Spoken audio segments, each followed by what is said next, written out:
For noise reduction on stretch files, there are certainly tools inside PixInsight. I'm a huge fan of Topaz DeNoise AI. I think it does a really great job. I'm going to show you what that looks like. So we're going to navigate to our Monkey Head Nebula, which is up here somewhere, right here. We're going to get that process 2, which is our most recent pass at this. What it's going to do is load the image. It's going to pull up a window and it's going to apply the denoise, and it's going to let us select and deselect. Now you can see that's a pretty severe difference, and we don't necessarily want it that severe. But let's go ahead and explore some different areas of the image. So what we can do is I'll usually start with severe noise, and I'll bring everything down to 0. And you're probably going to laugh when you look at so this is 0, no change.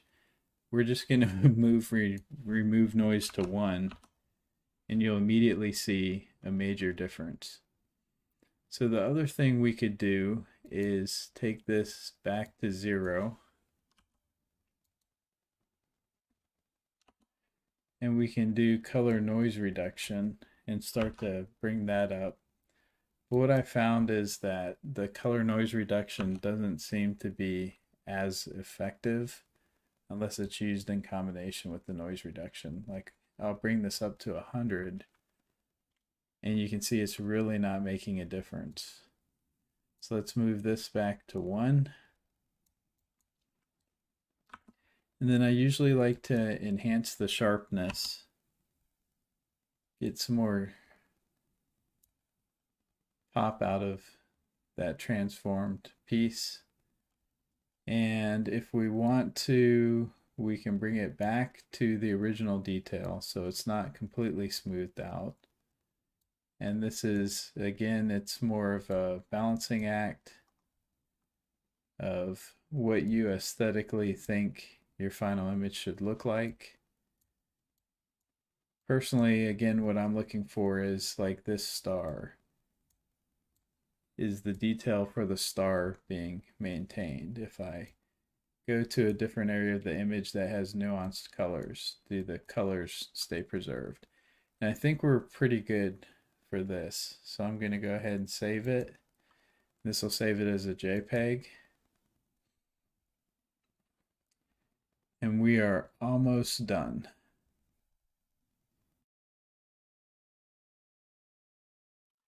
Okay, I'm back in PixInsight. And what I'm going to do is open the image that we just saved. It's going to be a JPEG process 2 denoise. And I'm going to set the size and just overlay it on the previous image so we can see the difference. So this is the denoise version. This is the original version. You can see it's preserved the integrity, but it's removed a lot of the streaks and noise and everything else. Now this image right now is almost 9,000 by 6,000 pixels. I like to keep them in between the 4,000 and 5,000 range at the high end. So I'm going to go ahead and go to resample.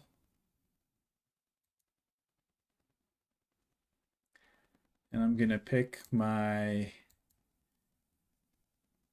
noise reduced image, and I'm going to tweak the size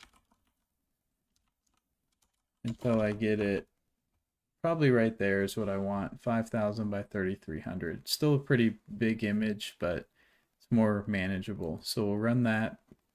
It's going to shrink it down. And then I like to sign my images.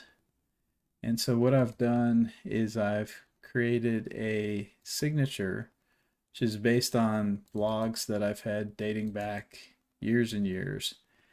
This is just a template because then I have this pixel math, if I can find it. probably in a different workspace. Let's go to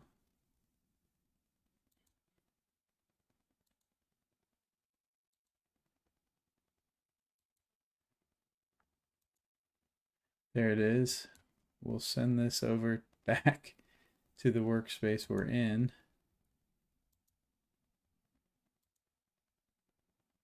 And there it is. And I just drag it on here and my signature magically appears in the bottom. And this uses some pixel math to figure out the dimensions and do some manipulation so it does a nice overlay of the signature. I'm going to save that and move on to the next step.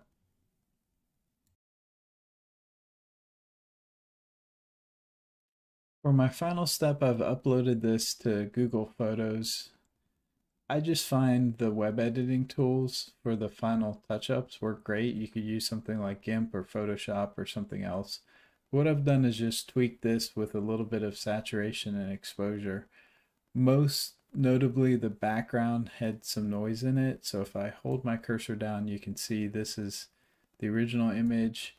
So I've tried to darken the background. There's a balance here because we kind of lose a little bit of nebulosity when we do that, so we don't want to be too extreme.